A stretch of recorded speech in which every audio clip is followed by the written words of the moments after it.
Halo, selamat datang semua. Kali ini gua mau ceritain sebuah film Korea yang cukup terkenal pada tahun 2012 yang berjudul A Werewolf Boy.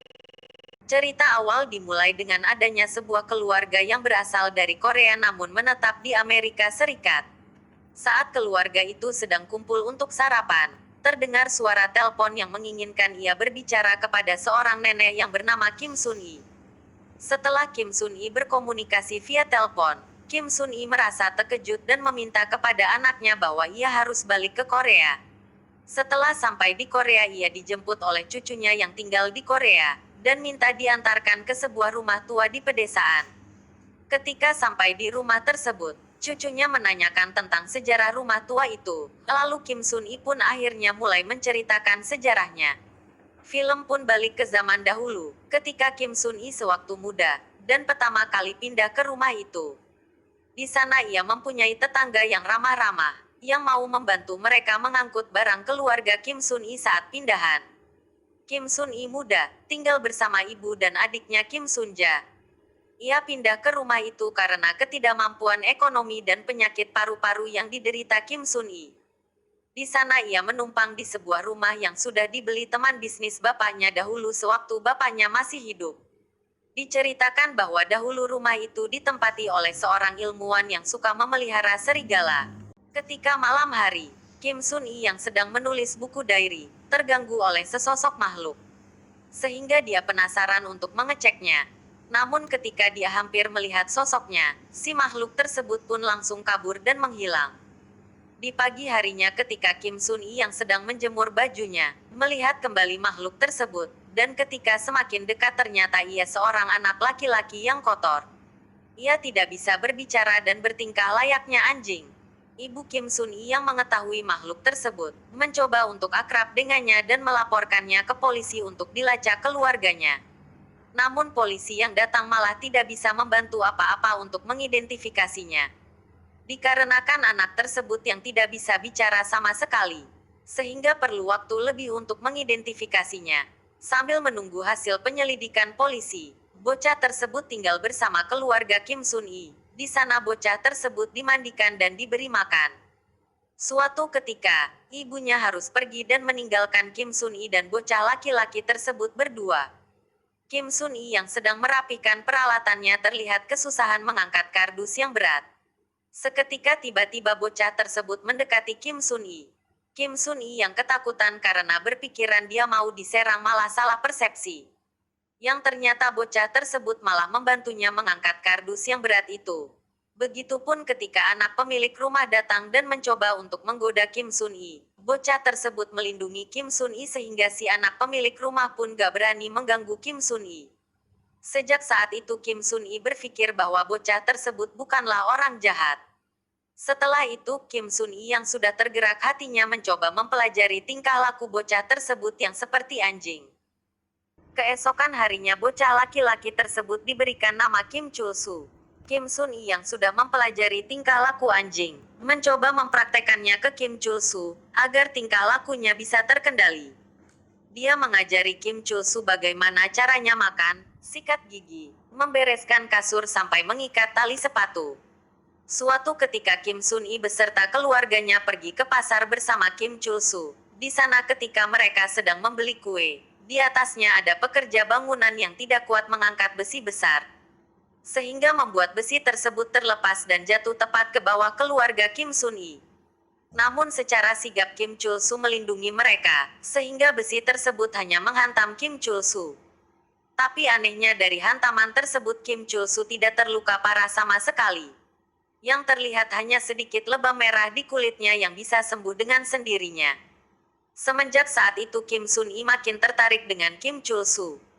Mereka mulai sering berjalan bersama, main bola bersama, mengajarkan cara menulis dan membaca, sampai dandan bersama. Suatu malam anak pemilik rumah datang dan mencoba untuk merayu Kim Sun-i lagi. Kim Sun-i yang merasa terganggu, membuat Kim Chul-soo yang melihatnya menjadi sangat marah.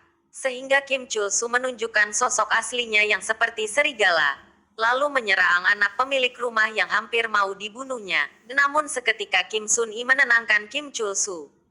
sehingga si anak pemilik rumah tidak jadi dibunuhnya. Keesokan harinya, kasus tersebut dibawa ke kantor polisi. Si anak pemilik rumah yang ngotot supaya Kim Chul-soo dipenjara karena melakukan penganiayaan. Dianggap polisi tidak bersalah dan disarankan agar mereka berdamai dan saling memaafkan. Setelah kejadian tersebut, si pemilik rumah membuat peraturan di mana Kim Chul-soo harus tinggal di kandang yang dahulu tempat pemeliharaan serigala, dan tidak boleh satu rumah lagi dengan Kim Sun-i. Ketika keluarga Kim Sun-i sedang membersihkan kandang untuk tempat tinggal Kim Chul-soo, si anak pemilik rumah tidak sengaja menemukan berkas pemilik rumah sebelumnya, yang isinya ternyata hasil penelitian Profesor Park Jong-du. Si anak pemilik rumah yang tahu informasi tersebut langsung melaporkannya ke polisi dan teman penelitiannya Profesor Park Jong-du, yaitu Profesor Kang Tae-sik. Skin berlanjut ketika kandang sudah selesai dibersihkan dan Kim Chul-soo dikurung di sana. Kim Sun-i yang penasaran dengan keadaan Kim Chul-soo, diam-diam menemui dia dan mengajaknya berbicara. Setelah itu Kim Sun-i mengajak Kim Chul-soo keluar dari kandang untuk bermain bersama. Namun ketika mereka sedang bermain bersama tiba-tiba penyakit Kim Sun-i kambuh, dan membuat Kim Sun-i pingsan. Kim Chul-soo yang mengetahui kejadian tersebut langsung menggendong Kim Sun-i, dan membawanya ke rumah.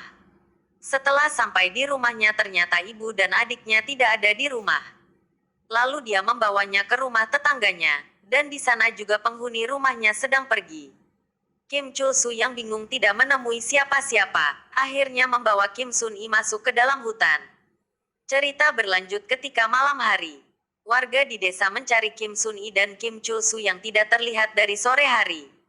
Setelah mencari ke dalam hutan, akhirnya warga menemukan mereka berdua. Setelah kejadian tersebut polisi dan Prof. Kang Tae-sik menjelaskan tentang Kim Chul-soo kepada keluarga Kim Sun-i.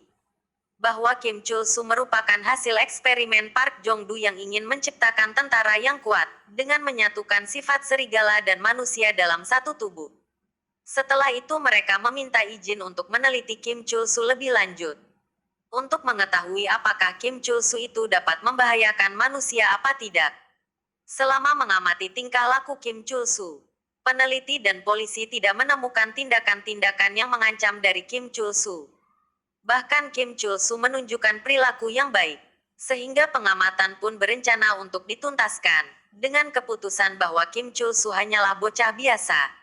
Si anak pemilik rumah yang tidak setuju dengan keputusan tersebut, mencoba memfitnah Kim Chul-soo dengan menuduh dia hewan buas yang telah memakan domba tetangganya.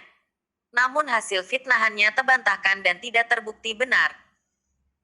Si anak pemilik rumah yang semakin kesal, mencoba cara lain agar Kim Chul-soo bisa disingkirkan. Akhirnya dia mencoba menemui Kim Chul-soo dan mencoba mengelabuhinya, dengan mengatakan bahwa Kim Sun-i sedang dalam keadaan buruk.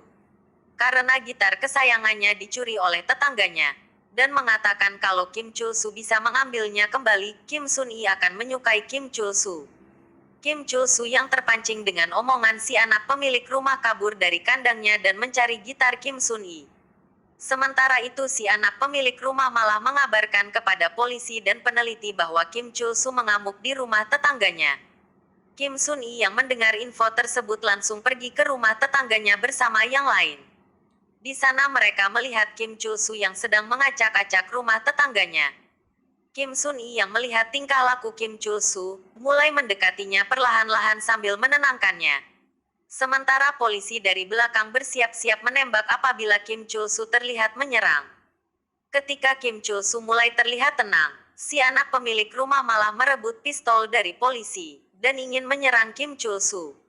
Kim Sun-i yang melihat itu berusaha merebut pistol dari si anak pemilik rumah. Namun tanpa disangka, si anak pemilik rumah malah menyerang Kim Sun-i dengan menendang-nendang Kim Sun-i, karena kesal telah menghalanginya. Melihat Kim Sun-i yang disakiti, Kim Chul-soo hilang kendali, serta menunjukkan kembali dirinya dalam mode serigala. Pada saat itu juga Kim Chul-soo langsung menyerang si anak pemilik rumah. Si anak pemilik rumah yang mengetahui dia mau diserang, mencoba menembaki Kim Chul-soo dengan pistolnya, begitu juga dengan polisi yang lain. Namun tembakan pistol tidak membuat Kim Chul-soo terluka, dan tetap menyerang si anak pemilik rumah. Sehingga membuat si anak pemilik rumah terluka cukup parah. Setelah si anak pemilik rumah terluka parah, Kim Chul-soo mulai sadar diri dan menjadi ketakutan atas apa yang terjadi. Lalu dia dengan cepat melarikan diri dari TKP sambil membawa Kim Sun-i yang sedang terluka masuk ke dalam hutan. Keesokan paginya Kim Sun-i yang sudah tersadar dan sedang berdua dengan Kim Chul-soo mencoba menyuruh Kim Chul-soo untuk pergi dan bersembunyi. Karena apabila ketahuan Kim Chul-soo bisa dibunuh karena dianggap hasil eksperimen yang berbahaya. Namun di sini Kim Chul-soo menghiraukan perkataan Kim Sun-i dan terus mengikutinya. Sampai akhirnya Kim Sun-i dengan berat hati harus melemparkan batu ke Kim Chul-soo agar berhenti mengikutinya terus. Dan Kim Chul-soo pun berhenti dan ditinggalkan. Setelah Kim Sun-i bertemu keluarganya, dia menutup erat informasi keberadaan Kim Chul-soo kepada polisi. Dan polisi pun akhirnya sepakat untuk menutup juga informasi tentang eksperimen berbahaya tersebut kepada publik. Setelah beberapa hari dari kejadian tersebut, akhirnya keluarga Kim Sun-i memutuskan pindah dari rumah tersebut dan meninggalkan Kim Chul-soo untuk kebaikannya. Akhirnya film pun berlanjut kembali ketika Kim Sun-i sudah tua. Ternyata ia diminta kembali ke rumah tua itu karena rumah itu sudah diwariskan kepada dia. Sementara itu daerah sekitarnya ingin dibangun komplek perumahan pensiunan tentara, sehingga rumah tersebut ingin dibeli oleh pengembang rumah. Kim Sun-i yang belum mau memutuskan untuk menjualnya atau tidak, ingin mencoba menginap semalam di rumah tersebut untuk mengenang kembali masa-masa mudanya dahulu. Pada malam harinya Kim Sun-i merasa ada yang aneh dengan kandang tempat Kim Chul-soo dikurung dahulu. Dia mencoba untuk mencari tahu, lalu masuk ke kandang tersebut. Tanpa disangka ketika dia masuk, dia melihat Kim Chul-soo yang sudah menunggunya. Kim Chul-soo ternyata tidak mengalami penuaan dan masih terlihat sama, seperti dahulu ketika Kim Sun-i masih muda. Selain itu Kim Chul-soo juga sudah semakin berkembang pengetahuannya dan bisa berbicara layaknya manusia. Di akhir cerita akhirnya Kim Sun-i tidur di dalam kandang bersama Kim Chul-soo yang membacakan sebuah dongeng. Dan di pagi harinya ketika Kim Sun-i terbangun ia tidak melihat Kim Chul-soo di sampingnya, lalu dia bergegas pergi kembali ke Amerika. Di tengah perjalanan pulang, ada telepon ke Kim Sun-i untuk menanyakan kembali apakah rumahnya jadi dijual. Dan Kim Sun-i pun mengatakan bahwa rumah itu tidak akan pernah dijual. Dan tamat.